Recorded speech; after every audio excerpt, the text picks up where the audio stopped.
O frio da sala do Pedro Valente e Associados em Lisboa ainda me entranhava nos ossos, mas não era nada comparado ao vazio que me corroía por dentro há meses. Lembro-me daquele dia como se fosse hoje, ou talvez não. Os dias anteriores tinham sido uma espécie de borrão. Será que era terça ou quarta? A minha mente parecia ter entrado num modo de sobrevivência, filtrando o que era essencial e descartando o resto. Eu estava ali, sentada àquela mesa de mogno imponente, as mesmas onde tantas vezes tinha fingido estar interessada em conversas de negócios de João Silva, enquanto ele, Nataniel para os outros, vivia a sua vida paralela. Ele, João, estava ali, na ponta da mesa, a irradiar aquela arrogância aborrecida que me era tão familiar. Terno Savile Row, relógio que custava o equivalente a uma aldeia inteira no interior, e a Sofia, a namorada, quase aninhada no colo dele, a mascar chiclete e a ver o telemóvel. Parecia genuinamente entediada, como se destruir a vida de alguém fosse a coisa mais aborrecida do mundo. Eu? Eu usava um vestido preto simples, o cabelo loiro, puxado para trás num coque apertado, sem joias. Pedro Valente, o advogado mais caro de Lisboa para divórcios, olhava-me com pena, os óculos a escorregarem pelo nariz.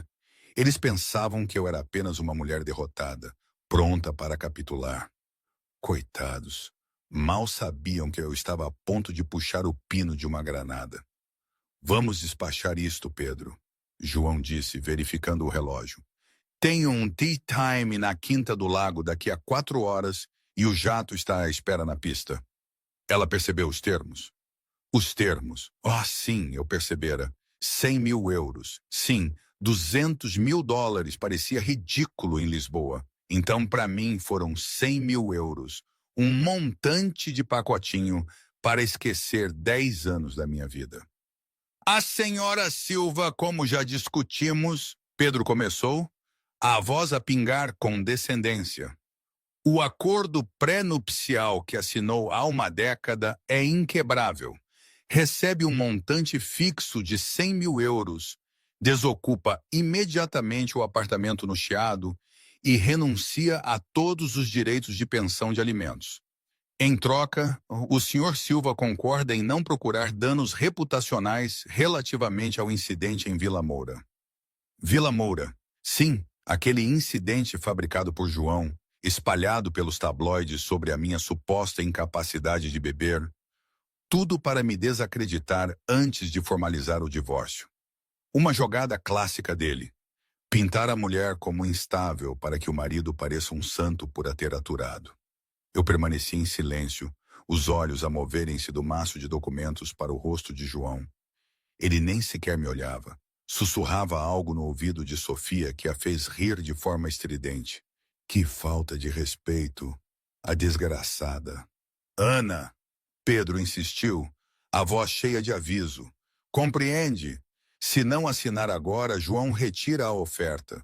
Ficará sem nada, a não ser os honorários legais que não poderá pagar. João finalmente levantou o olhar, um sorriso cruel a brincar-lhe nos lábios.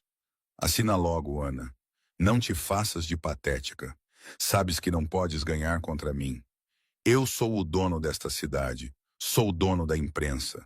Certamente sou dono desta sala. Aceita o cheque. Volta para aquela cidadezinha poeirenta, em Viseu, e arranja um mecânico simpático para casar. Esta vida nunca foi para ti. Sofia finalmente levantou os olhos do telemóvel, com um ar zombeteiro. É isso, Ana, não sejas dramática. Temos um voo para apanhar. Aquele desrespeito parecia tão denso que me sufocava. Os jovens advogados, lá no fundo da sala, mexiam-se desconfortáveis. Já tinham visto divórcios brutais, mas a crueldade casual de João Silva era de uma liga diferente. Respirei fundo. Atingi o fundo da minha mala, não para uma arma ou um gravador, como João certamente esperava. Não. Tirei uns óculos de leitura que pousava no nariz e peguei na pesada caneta tinteiro que estava sobre o documento. Há algo que queira dizer, senhora Silva? Pedro perguntou, a tentar desesperadamente evitar uma cena. Levantei os olhos. Pela primeira vez, a opacidade dos meus olhos azuis desapareceu, substituída por uma clareza afiada que fez um arrepio estranho percorrer a espinha de João. Não, Pedro, eu disse, a minha voz suave e firme, sem um único tremor. Acho que o João já disse o suficiente pelos dois. Virei para a última página. Não li as cláusulas. Não hesitei. Com um movimento fluido e elegante, assinei o meu nome. Ana Cruz Silva. Depois fechei a pasta e empurrei-a pela mesa. O silêncio que se seguiu foi ensurdecedor. João piscou os olhos. Ele tinha se preparado para uma guerra. A sua equipa de segurança em espera no lobby. Uma equipa de crise de relações públicas pronta para lançar um comunicado sobre a minha crise mental. Ele queria que eu gritasse. Queria que eu implorasse. Precisava que eu fosse a ex-mulher louca para que ele pudesse ser a vítima. Mas eu não lhe dei nada. Levantei-me, alisando a frente do vestido. Olhei para Sofia, depois para João e Lena. Lentamente os cantos dos meus lábios curvaram-se para cima. Não era um sorriso triste. Não era um sorriso amargo. Era o sorriso de uma predadora que acabara de ver a porta da armadilha fechar-se. Adeus, João, eu disse suavemente. Aproveita a quinta do lago. Virei-me e caminhei em direção à porta, os meus saltos a clicarem ritmicamente contra o mármore. Espera! João latiu, levantando-se. O sorriso tinha-o perturbado. Estava errado, ele sabia. Por que estás a sorrir? Não me ouviste? Estás a sair daqui sem nada. Eu ganhei. Fiz uma pausa nas portas de vidro fosco. Não me virei. Simplesmente voltei a enfiar a mão na mala de mão. Desta vez não tirei óculos. Tirei um conjunto de chaves de carro com um porta-chaves pesado e distinto, ostentando um cavalo empinado. Atirei as chaves levemente ao ar, agarrei-as e olhei por cima do ombro. Nada é realmente nada, querido. Sussurrei. Empurrei as portas e desapareci no corredor. O que foi aquilo? Sofia perguntou confusa. Por que é que ela tem chaves? O rosto de João ficou branco. Ele atravessou a mesa apressadamente, derrubando uma jarra de água, e correu para a janela, olhando para a rua. Não, ele sussurrou, o coração a bater-lhe no peito. Ela não ousaria. Às vezes, quando não conseguia dormir nos meses que antecederam aquele dia, e foram muitos, muitos meses, eu pensava na minha avó, na forma como ela sempre dizia, não confies em quem te dá um palácio de sonhos de bandeja. Ela referia-se a oportunidades fáceis, promessas vazias, mas agora eu entendia de outra forma. O mundo de João, as suas promessas de uma vida perfeita, tudo soava demasiado bonito, demasiado perfeito. E o perfeito não existe.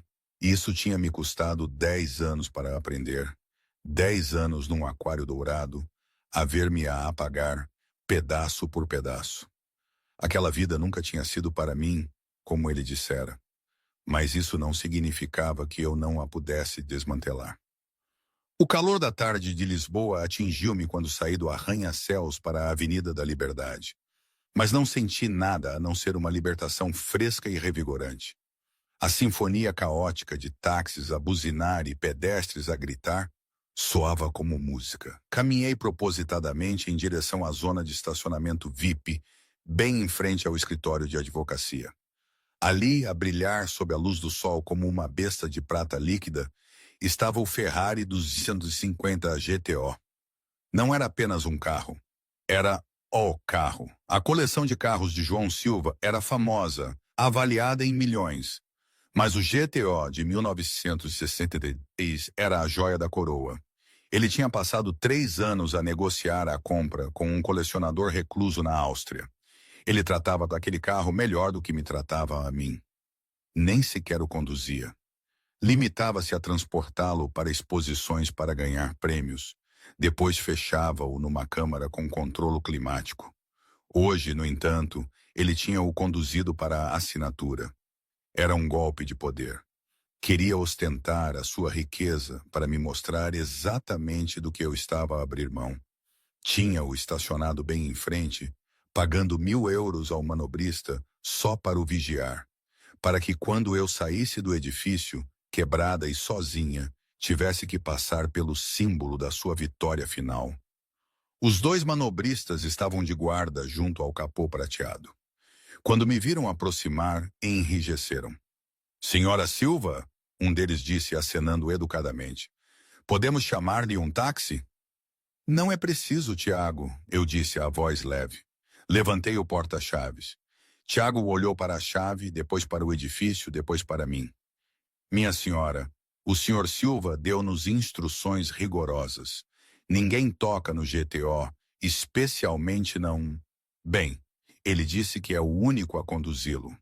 Não diminuiu o passo. Parei mesmo em frente à porta do lado do condutor. Tiago olhou para a matrícula.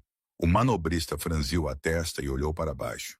A matrícula personalizada lia-se Vive 1. João sempre fora tão sentimental. Foi o presente de despedida dele. Eu menti suavemente. A minha frequência cardíaca nem sequer aumentou. Parte do acordo, uma oferta de paz pelo incidente de Vila Moura. Sabes como ele é. Tiago hesitou. Ele sabia do divórcio. Estava em todas as notícias. Mas também sabia que João Silva era um narcisista que não dava nada de graça. No entanto, eu estava com a chave e a matrícula. Ele nunca tinha reparado na matrícula antes. Eu devia mesmo verificar com o senhor Silva. Cortei-o. O meu tom baixou uma oitava, tornando-se severo e autoritário. Acabei de assinar os papéis. Estou exausta. Queres mesmo ligar para João Silva agora, enquanto ele está no meio de uma reunião legal com a nova namorada, e perguntar se ele realmente tencionava dar o carro à ex-mulher? Ele prometeu-lhe. Queres ser tu a interrompê-lo? Tiago empalideceu. Toda a gente na indústria de serviços em Lisboa sabia que interromper João Silva era uma ofensa que resultava em despedimento, geralmente acompanhada de um processo. Aqui, eu disse, enfiando uma nota de 100 euros na palma da sua mão. Estás a fazer um excelente trabalho. Abre a porta. Tiago engoliu em seco, pegou na nota e abriu a porta.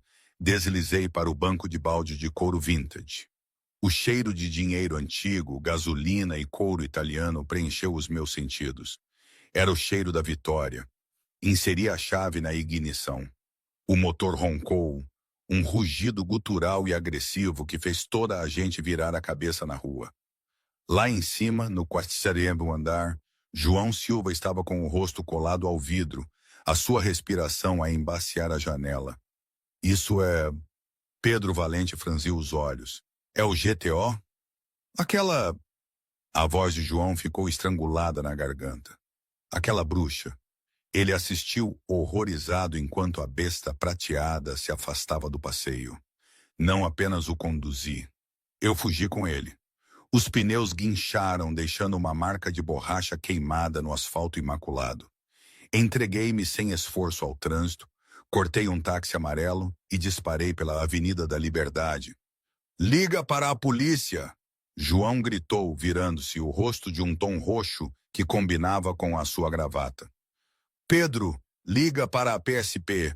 Ela roubou. É um roubo de automóvel qualificado. Esse carro vale 40 milhões de dólares. Ou euros, o que seja. Pedro já estava ao telefone, os dedos a tremer. Polícia, sim, aqui é Pedro Valente. Temos um roubo em curso no... Ele fez uma pausa, ouvindo a pessoa do outro lado. O seu rosto caiu. O quê? João rugiu. O que é que eles estão a dizer? Pedro baixou o telefone lentamente, olhando para o seu cliente com uma mistura de confusão e horror. Senhor Silva, a polícia diz que não pode reportá-lo como roubado. Por que raios não? Por que, Pedro disse olhando para um ficheiro no seu iPad que acabara de atualizar, de acordo com a base de dados do IMTT, o carro está registrado em nome dela. João parou. Isso é impossível. Eu comprei-o. Eu fiz a transferência do dinheiro.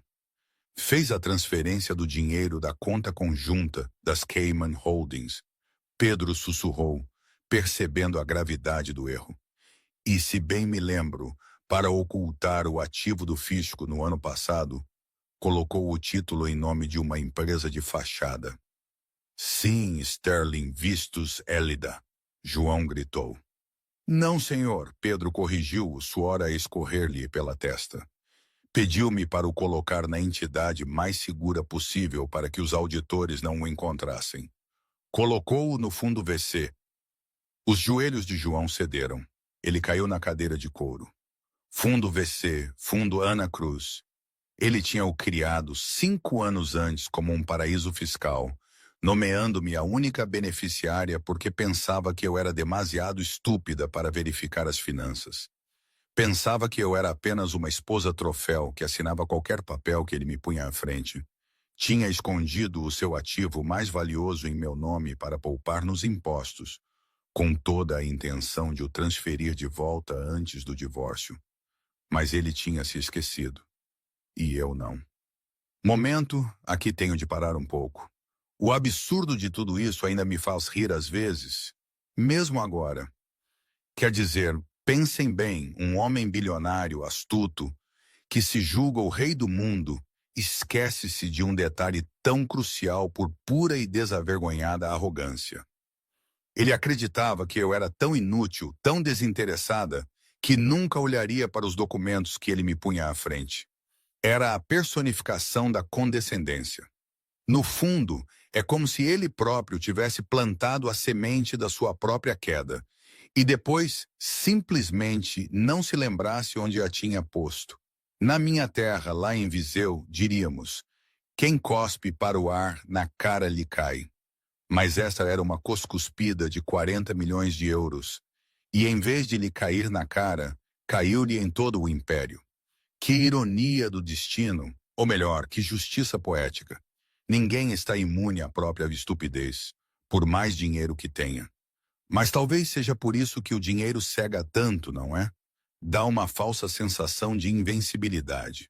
Bem, voltando à história. Lá embaixo na rua eu observava o horizonte de Lisboa a desfocar-se à minha passagem. O vento chicoteava-me o cabelo. Estiquei-me para o banco do passageiro, abri o porta-luvas e retirei um envelope grosso que lá tinha escondido semanas antes. Lá dentro estava um passaporte, um bilhete de avião só de ida para Berna e uma pen USB que continha terabytes de dados que João Silva mataria para manter enterrados. Olhei para o retrovisor, imaginando o rosto de João a derreter-se naquele escritório no arranha-céus. Primeiro passo completo, sussurrei para mim mesma. Mudei as mudanças, o motor a cantar uma nota alta, enquanto acelerava em direção à autoestrada. Não estava apenas a conduzir um carro, estava a cravar a primeira estaca no coração do Império Silva. E estava apenas a começar. A ponte 25 de abril estendia-se diante de mim como uma caixa torácica de aço, suspendendo-me entre o meu passado e o meu futuro. As vibrações do motor V12 do Ferrari viajavam pelos meus braços, agitando os meus ossos, um lembrete constante da besta que eu controlava.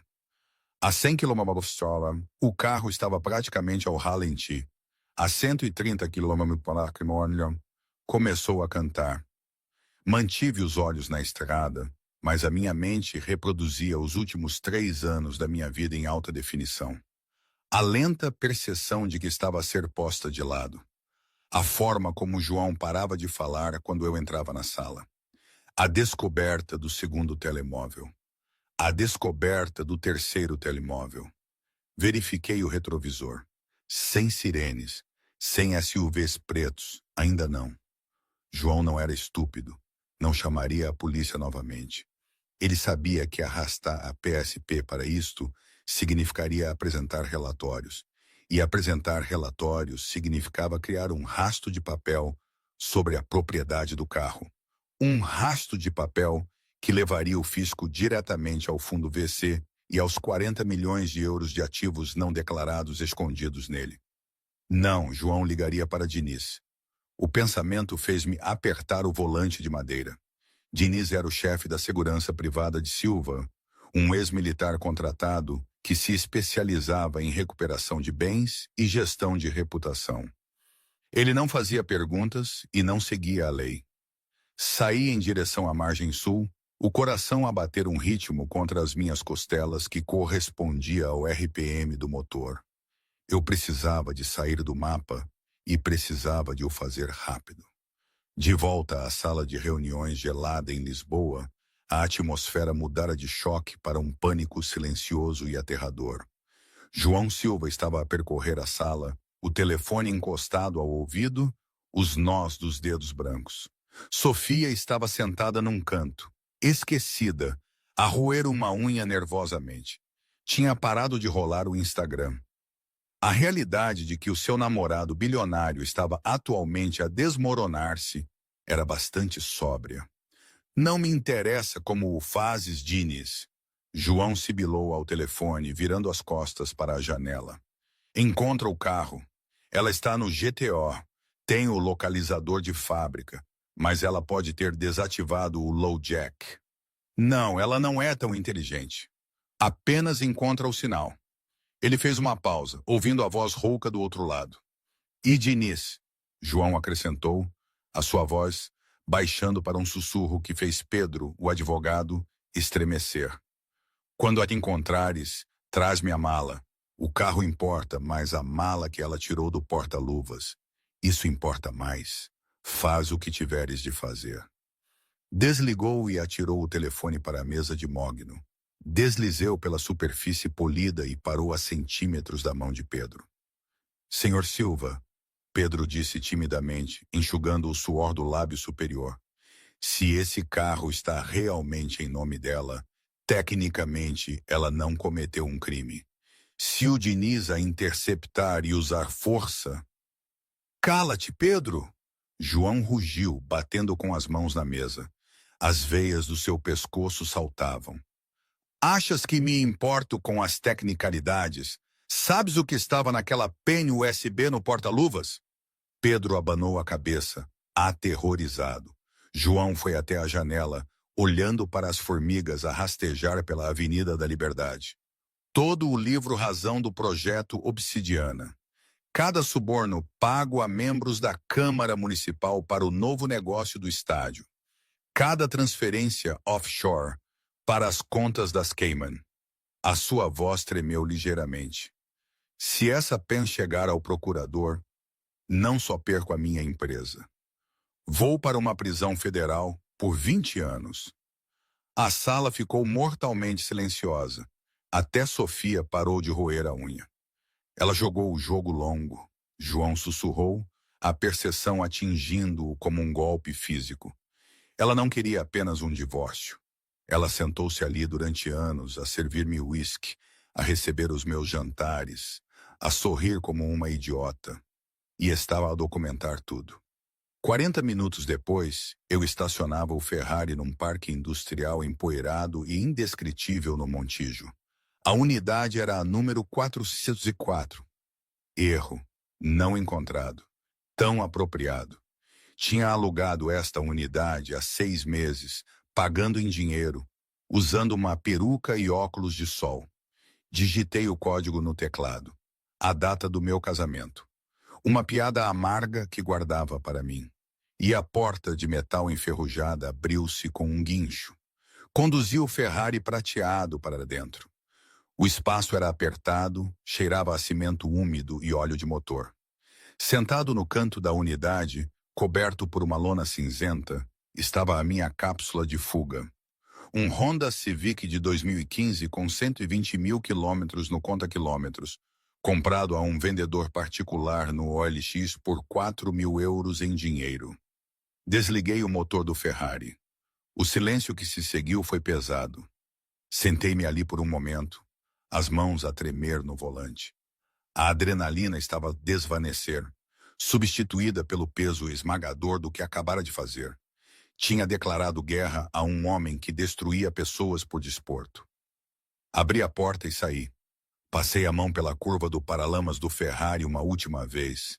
Era uma máquina linda, uma obra de arte, mas para mim era apenas um caixão dourado sobre rodas. Adeus, meu monstro lindo, sussurrei. Abri a bagageira do Ferrari. Lá dentro havia uma caixa de ferramentas.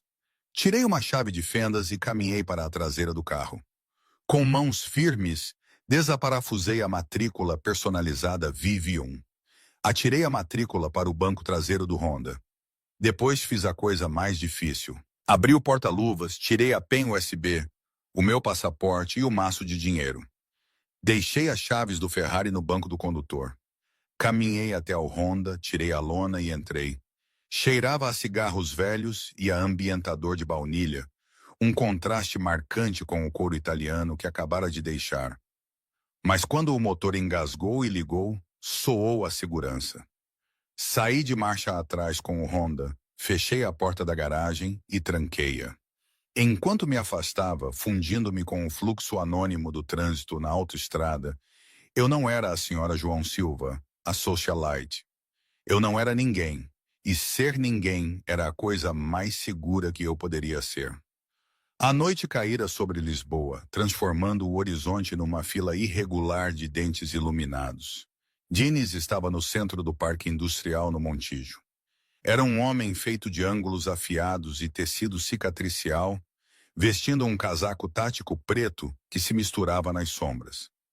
Atrás dele estavam dois dos seus associados, homens grandes que pareciam esculpidos em granito. O sinal parou aqui, um dos homens disse, segurando um tablete, a brilhar com um mapa verde. Unidade 404. Diniz não falou. Aproximou-se da porta de metal deslizante. Inspecionou o cadeado. Era um cadeado barato, standard. Tirou um alicate de corte de sua mochila e partiu a haste de metal num movimento fluido. Sinalizou aos seus homens. Eles puxaram armas dissimuladas, tasers e bastões. Nada barulhento, nada que deixasse um buraco de bala. Empurraram a porta para cima. O feixe das suas lanternas cortou a escuridão, iluminando a curva prateada do Ferrari 250 GTO. Estava lá, são e salvo. O patrão vai ficar feliz, um dos homens grunhiu, movendo-se para assegurar o veículo. Diniz não se moveu. Ele examinou a pequena garagem. Viu os padrões de poeira no chão. Viu a lona amarrotada no canto. Verifiquem o porta-luvas. Diniz ordenou, a voz como cascalho a moer. O associado abriu a porta do Ferrari, inclinou-se e abriu o trinco. Vazio. As chaves estão no banco, no entanto. Diniz praguejou em voz baixa. Ele não vai ficar feliz. O carro era a isca. Ela sabia que iríamos rastreá-lo. Caminhou em volta do veículo. Reparou na matrícula em falta. Ela é mais inteligente do que o João lhe dava crédito, Diniz murmurou. Ela trocou de veículos.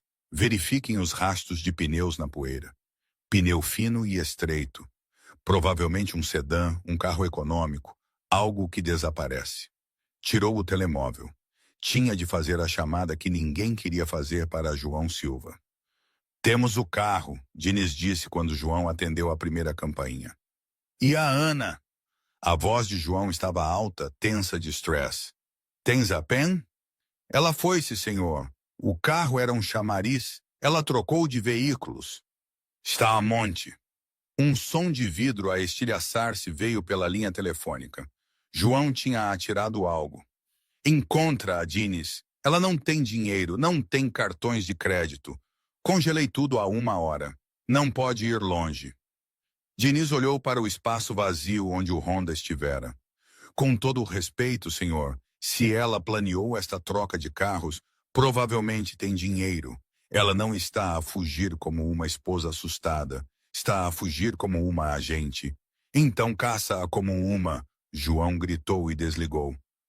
Ana estava a 200 metros de distância, sentada numa cabine de um diner, 24 horas perto da fronteira com Évora. As luzes fluorescentes zumbiam por cima, lançando uma palidez amarelada doentia sobre a mesa de fórmica. Eu tinha pedido um café preto e uma fatia de tarte de cereja que não tinha intenção de comer.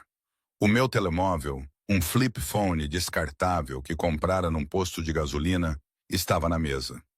Ao lado estava o meu portátil, não o MacBook elegante que usava em casa, mas um Lenovo ThinkPad volumoso e encriptado que o Simão, o meu perito contabilista, me tinha dado.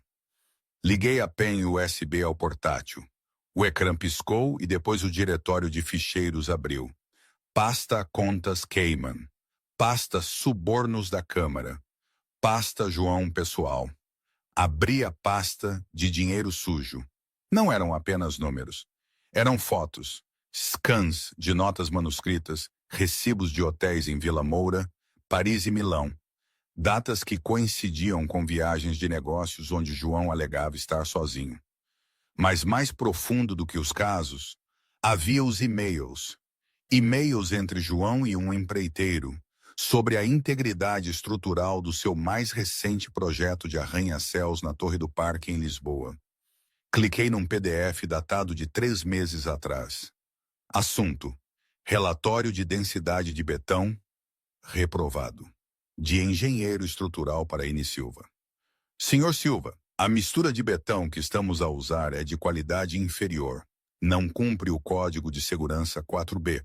Se prosseguirmos com a betonagem dos andares superiores, há 40% de hipótese de fadiga estrutural dentro de 5 anos. Precisamos de parar a construção. Abri a resposta de João. Continuem, já estamos acima do orçamento. Apenas paguem ao inspetor para ele fazer vista grossa. Quero aquele edifício no topo até ao Natal. Senti a bilis subir-me à garganta. Não era apenas fraude financeira. Ele estava a construir uma armadilha mortal. Pessoas viveriam lá, famílias, crianças, e ele estava a arriscar as suas vidas para poupar alguns pontos percentuais na margem. Percebi então que isto já não era sobre vingança. Não era sobre o divórcio ou a humilhação. Era sobre parar um monstro. Dei um gole no café amargo, a mão a tremer. Eu precisava de fazer uma chamada, mas não para a polícia. João era dono do comissário da polícia. Jogavam golfe juntos todos os domingos. Se eu fosse ter com a polícia, a evidência seria acidentalmente corrompida e eu desapareceria. Eu precisava da imprensa. Disquei um número de memória. Era um número que tinha visto num cartão de visita que João rasgara e atirara para o lixo há 2 anos, chamando a mulher de abutre intrometido. O telefone tocou 4 vezes. Aqui é Catarina Nunes, secção de investigação do New York Times. Ou, neste caso, do Público. Mudei rapidamente na minha cabeça. São 3 da manhã. Isto mais vale ser bom. Olá, Catarina, eu disse, a voz surpreendentemente firme. O meu nome é Ana Silva.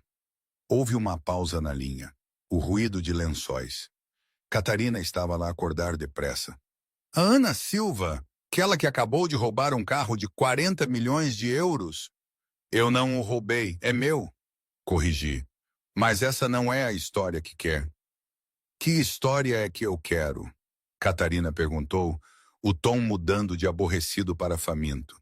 Tenho os ficheiros Obsidiana, eu disse, e tenho provas de que João Silva está a construir uma torre em Lisboa que vai colapsar. O silêncio do outro lado foi absoluto.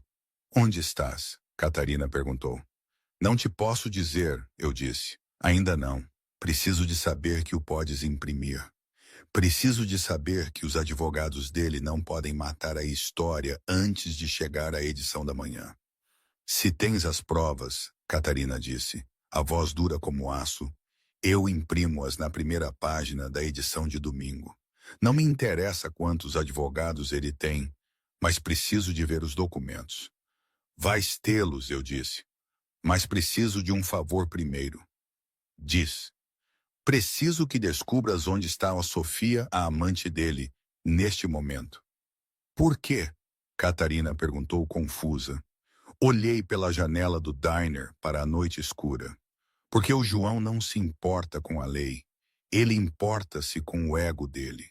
Se quero mantê-lo afastado de mim tempo suficiente para te entregar estes ficheiros, preciso de o atingir onde ele vive. Preciso de criar um espetáculo. Dá-me 10 minutos, Catarina disse. Eu desliguei, olhei para a tarte, peguei no garfo e dei uma dentada. Era excessivamente doce e artificial, mas tinha sabor a combustível. Eu já não estava a fugir, estava a caçar. O sol começava a espreitar no horizonte.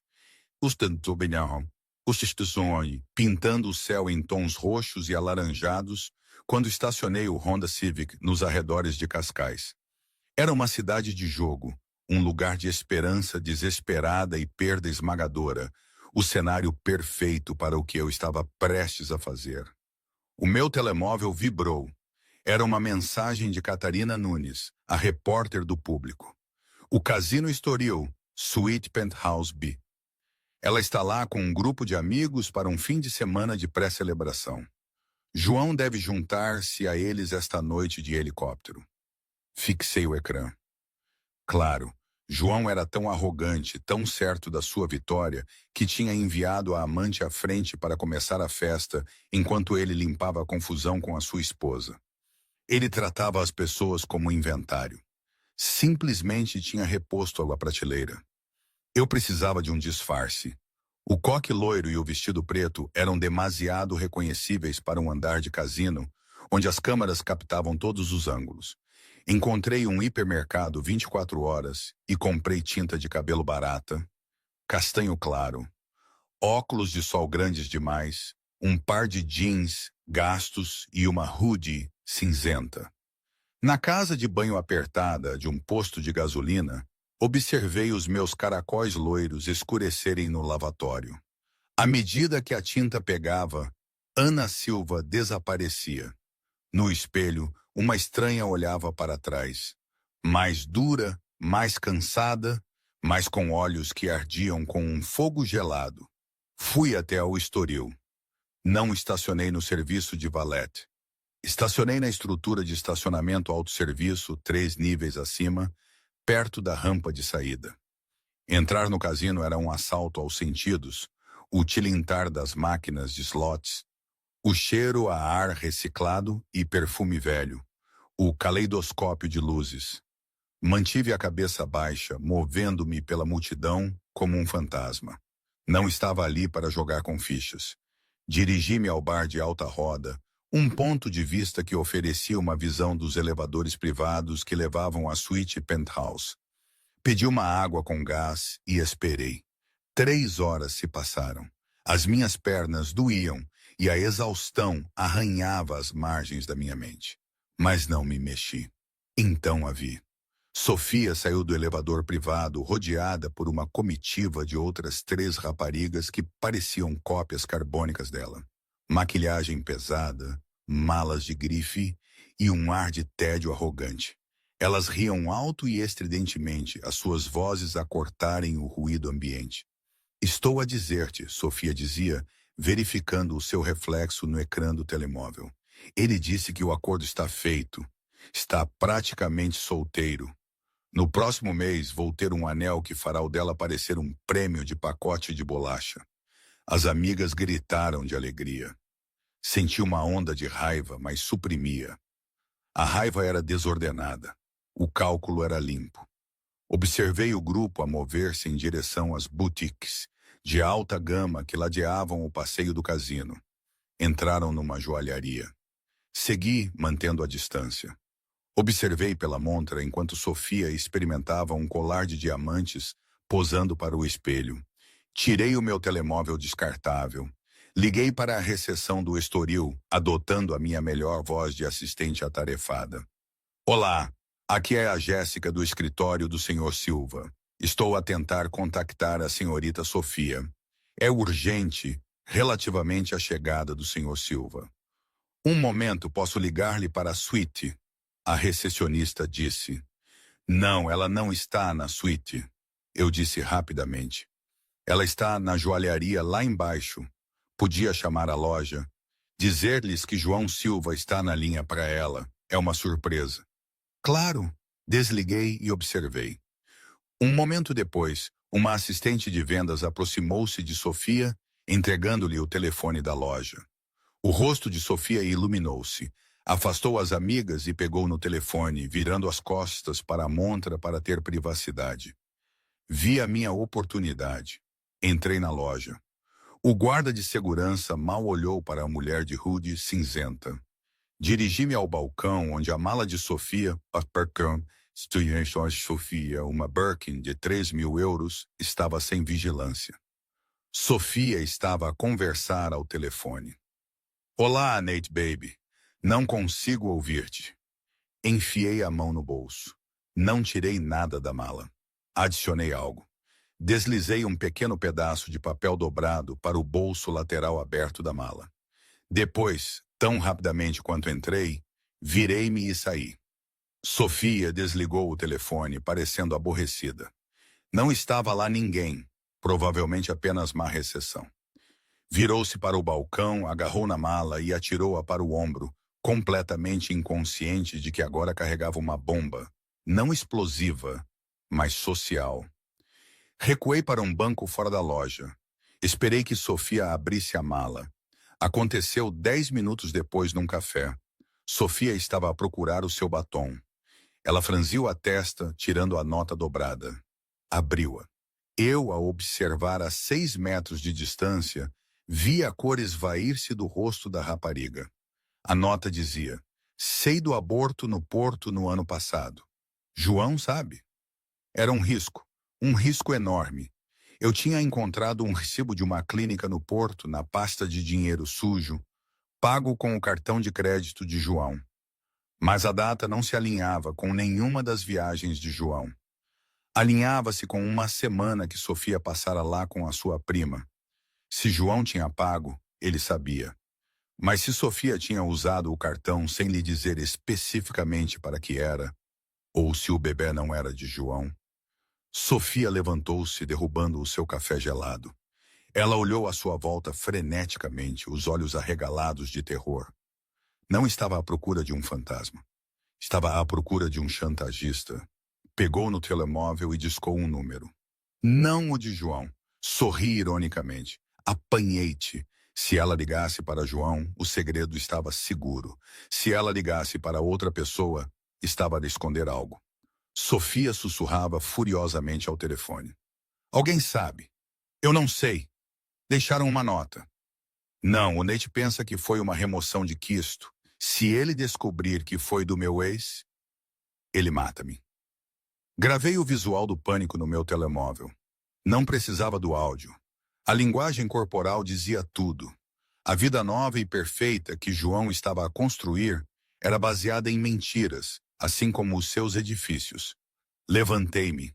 Eu tinha conseguido abanar a jaula. Agora o pássaro cantaria e o barulho distrairia o caçador. Enquanto Sofia se desmoronava em Cascais, João Silva estava no seu escritório em Lisboa, a olhar para uma parede de monitores. Temos um hit num cartão de crédito, Diniz disse, irrompendo na sala. Ele parecia desgrenhado, um estado raro para o chefe de segurança. João virou-se. Onde? Um posto de gasolina em Évora, há 2 horas. Alguém comprou um depósito de gasolina e um telemóvel descartável usando um cartão de emergência antigo ligado à sua conta doméstica. Um que se esqueceu de cancelar. Ela é descuidada, João zombou aliviado. Está em pânico. Évora está a ir para sul, talvez para a casa da irmã nas Carolinas ou no Algarve. Tem uma equipa a mobilizar-se em Lisboa para interceptar na A2, Diniz disse.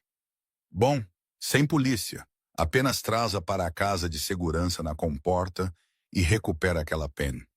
João recostou-se na cadeira, finalmente a relaxar. Serviu-se de um uísque. Tinha ganhado. Ele sempre ganhava. Ela era apenas uma mulher com o coração partido e um Honda Civic. Ele era um titã da indústria com um exército privado. O telefone do seu escritório tocou. Era a sua linha pessoal. Apenas 5 pessoas tinham aquele número. Silva, ele atendeu. Olá, João. O copo de uísque escorregou da sua mão e estilhaçou-se no chão. Ana, ele sussurrou. Onde estás? Estou mais perto do que pensas, eu disse. A minha voz estava diferente agora. O tremor tinha desaparecido. Era fria, metálica. Ana, ouve-me, João disse, a voz caindo num ronronar persuasivo e perigoso. Estás a cometer um erro. Estás cansada. Não estás a pensar claramente. O Diniz vai encontrar-te. É apenas uma questão de tempo. Apenas diz-me onde estás e podemos resolver isto. Vou duplicar o acordo. 400 mil euros em dinheiro. Eu ri. Era um som seco, sem humor. Tu achas que isto é sobre dinheiro? Tu realmente não me conheces de todo, pois não? 10 anos, João. Sentei-me à tua frente durante 10 anos e nunca me viste realmente. Eu via um troféu. João explodiu, perdendo a calma. E agora vejo uma ladra. Tu vês um espelho, João, eu retruquei. Estou a fazer exatamente o que me ensinaste. Atacar primeiro, atacar forte, não deixar nada na mesa. Não é esse o teu lema? O que queres? Ele exigiu. Quero que olhes para o teu e-mail, eu disse. João franziu a testa, clicou no rato, acordando o ecrã. Um e-mail acabara de chegar de um endereço anônimo. Assunto: a fundação. Ele abriu-o. Era um único anexo. O relatório do engenheiro estrutural da Torre do Parque, aquele que ele tinha enterrado. Tu não farias isso, João respirou. Assinaste um ND. Assinaste o acordo pré-nupcial. Se publicares isso, vou processar-te até a falência. Vou penhorar os teus salários até morreres. Vou prender-te por espionagem corporativa. Não podes processar-me se estiveres numa prisão federal, eu disse calmamente. E eu já o enviei. Enviaste a quem? João gritou, levantando-se. Ao público? Catarina Nunes. Ela está a redigir o artigo agora mesmo. Sai domingo de manhã. João sentiu a sala girar. Ana, espera. Não faças isso. Aquele edifício é o meu legado. É 1 milhão de euros. É uma tumba, João. E eu não vou deixar que a enchas. E também o meu telemóvel. Aquele da fronteira de Évora. Não era eu. Enviei aquele cartão para um camionista num posto de serviço perto de Setúbal, com uma nota a dizer: atesta o depósito por minha conta. Não estou a ir para o sul. Não estou em Lisboa. Eu dou-te tudo, ele implorou, o desespero a rachar a sua voz. 5 milhões, 10 milhões, faço a transferência agora mesmo. Apenas liga para ela. Diz-lhe que é falso. Diz-lhe que o falsificaste. Há uma coisa que quero, eu disse suavemente. Diz. Quero que vás à janela. João hesitou. O quê? Vai à janela, João. Olha para baixo. Ele caminhou lentamente até ao vidro do chão ao teto. Olhou para a rua 40 andares abaixo. Não vejo nada, ele disse. Olha para o outdoor digital do outro lado da rua, eu disse. Aquele que tu alugas para os teus anúncios da empresa. João olhou para cima. O enorme ecrã LED geralmente exibia o logotipo da Sterling Corp, ou neste caso, da Silva Group, um brilhante S prateado. Mas ele piscou. A imagem mudou. Não era um logotipo. Era um vídeo. Um vídeo granulado, tremido, tirado de um telemóvel. Mostrava a Sofia, a sua amante, sentada num café, a sussurrar freneticamente ao telefone. As legendas eram grandes e claras. Se o Nate descobrir que o bebê não era dele, ele mata-me. João olhou. Os carros lá embaixo buzinavam. Os pedestres paravam para olhar para cima. O vídeo repetia-se. A sua humilhação estava a ser transmitida em resolução 4K para toda a Baixa de Lisboa. Como? João engasgou. Como fizeste? Eu hackei a tua conta na nuvem do outdoor, eu disse. Usavas a mesma palavra passe para tudo. Lembras-te? Sterling King 1. Ou no teu caso, Silva Rei 1. Sua cadela, ele rugiu. Ainda não acabei, eu disse. Aquele vídeo é apenas o aperitivo. O artigo é o prato principal. Onde estás? Vira-te, eu disse. João virou-se para a porta do seu escritório. Não abriu. O escritório permaneceu vazio. Estou na tua cabeça, João, eu sussurrei, e vou ficar lá até não te restar nada. A linha morreu. João permaneceu no centro do seu escritório, o silêncio ensurdecedor. O outdoor lá fora mostrava a sua vergonha repetidamente. O seu telefone começou a tocar, depois o seu telefone fixo, depois o rádio de Diniz. As paredes estavam a fechar-se. Pela primeira vez na sua vida, João Silva não era quem segurava o controlo remoto. Ele era apenas um personagem numa tragédia. E o ato final acabara de começar. A manhã de domingo em Lisboa geralmente trazia uma calma tranquila, um breve repouso antes que a cidade que nunca dorme se preparasse para mais uma semana.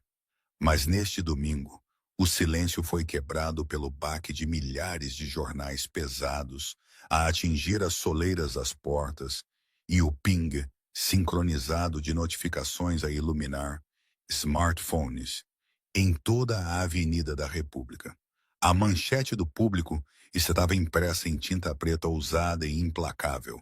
A fissura no horizonte, como a Silvacor construiu uma armadilha mortal de 1.000 milhões. Abaixo da dobra, uma manchete secundária lia-se: os fundos secretos e a socialite que denunciou. João Silva estava sentado na sua penthouse, o jornal espalhado na sua mesa de café de vidro. Não tinha dormido em 36 horas. Ainda usava o mesmo terno de sexta-feira, agora amarrotado e manchado de suor. O apartamento estava em silêncio. Sofia tinha se ido. Ela tinha feito as malas e fugido no momento em que o vídeo do outdoor se tornara viral, levando as suas joias e deixando apenas uma nota rabiscada que dizia: "Não gosto de drama." Ele estava sozinho. O artigo era devastador. Catarina Nunes tinha feito o seu trabalho com precisão cirúrgica. Detalhou os inspetores subornados, os relatórios de segurança falsificados e as falhas estruturais na Torre do Parque. Ela expôs o rastro de dinheiro das contas das Cayman. Incluiu até uma citação de uma fonte anônima. Ele construiu o seu império sobre areias movediças, assumindo que o mundo era demasiado pesado para notar. Ele estava errado. O telefone de João começou a tocar. Não era a imprensa, não era o seu advogado, era o conselho de administração. Ele deixou-o tocar. Ele sabia o que estava por vir. Um voto de desconfiança de emergência. O congelamento dos seus ativos. A aquisição hostil. Então um novo som cortou a penthouse. O pesado e rítmico zumbido das pás de helicóptero. João caminhou até a janela. Desta vez não olhou para a rua. Olhou em frente, onde um helicóptero da polícia pairava perto do seu terraço. Lá embaixo, sirenes uivavam, convergindo para o seu edifício como uma matilha de lobos. O porteiro tocou. "Senhor Silva, o FBI... Perdão, a polícia judiciária está no lobby. Tem um mandado." João deixou cair o telefone. Olhou à volta do seu apartamento. À vista de 10 milhões de euros, o original de Andy Warhol na parede, o espaço vazio onde a sua vida costumava estar. Estava tudo acabado. A arrogância que o tinha alimentado durante 40 anos tinha evaporado, deixando para trás um homem pequeno e aterrorizado. 4.000 quilômetros de distância, o ar estava fresco e cheirava a pinho e neve. Eu estava sentada numa pequena mesa de café com vista para o lago de Berna. A água era uma lâmina de vidro a refletir os picos nevados dos Alpes suíços. Eu usava um casaco de cachemira grosso e óculos de sol grandes, embora não houvesse ninguém aqui para me reconhecer. Na mesa estava um tablet. Eu estava a ver a notícia ao vivo de Lisboa. A câmara focava-se em João Silva, a ser retirado do seu edifício algemado. Ele parecia mais velho, quebrado. Ele tentou esconder o rosto dos paparazzi, mas os flashes eram implacáveis. O rei de Lisboa estava a ser destronado na televisão nacional. Senti uma sensação estranha no meu peito. Eu esperava triunfo. Eu esperava alegria. Mas o que senti foi simplesmente alívio, uma profunda expiração de um fôlego que eu tinha aprendido por uma década. Dei um gole no meu expresso e fechei o tablet. Eu não precisava de ver o resto. Os advogados tratariam das consequências. O fundo VC, a entidade que João tão tolamente tinha colocado em meu nome, continha mais do que apenas o carro. Tinha a escritura de uma vila, no Alentejo, e liquidez suficiente para garantir que eu nunca mais precisaria depender de ninguém. Levantei-me e atirei algumas notas de franco suíço para a mesa. Saí do café e caminhei pela rua de paralelepípedos em direção a uma garagem privada perto da beira do lago. O manobrista viu-me a chegar e sorriu. Premiu um botão e a porta da garagem levantou-se. Lá estava, o Ferrari 250 GTO. Eu tinha-o enviado imediatamente após a troca no armazém, usando um contacto de logística que tinha feito anos atrás durante as digressões europeias de João. Enquanto João perseguia um Honda Civic em Évora, o Ferrari já estava num contentor de transporte etiquetado como maquinaria industrial, a atravessar o Atlântico. Brilhava sob as luzes da garagem uma bala de prata que sobrevivera à guerra. Passei a mão pelo metal frio. Este carro tinha sido o orgulho de João, o seu símbolo de poder, o objeto que ele amava mais do que a mim. Agora era apenas um carro. Um carro lindo, caro, mas apenas uma máquina. Abri a porta e deslizei para o banco do condutor. Ainda cheirava a vitória. Girei a chave. O motor rugiu, um som que ecoou pelas paredes de pedra da garagem. Eu não o conduzi rápido desta vez. Saí suavemente para a estrada que serpenteava em volta do lago. Abaixei a janela, deixando o ar frio da montanha entrar. Pensei na mulher que eu era há uma semana, tímida, silenciada, à espera de permissão para existir. Essa mulher tinha desaparecido, deixada para trás numa fria sala de reuniões em Lisboa. Aproximei-me de um túnel que levava às montanhas. Enquanto a escuridão engolia o carro prateado, olhei para o retrovisor uma última vez. Eu não estava à procura de João. Eu não estava à procura do passado. Eu estava apenas a verificar a estrada atrás de mim para ter a certeza de que estava vazia. E estava. Mudei as mudanças. O motor cantava uma nota alta e perfeita. A cruz sorriu, um sorriso real desta vez. Não para mostrar, não para vingança, mas para mim mesma. E então acelerei para a luz. E hoje? Quem sabe? Às vezes penso que foi a melhor coisa que me podia ter acontecido. Outras vezes, pergunto-me se não cometi um erro. Provavelmente ambas as coisas. A vida é assim, não é? Nada é definitivo, nada é perfeito. Mas esta vida, agora, é minha. Abracei o desconhecido. Será que a paz duraria? Haveria novas batalhas? Provavelmente. Mas pelo menos, agora eu tinha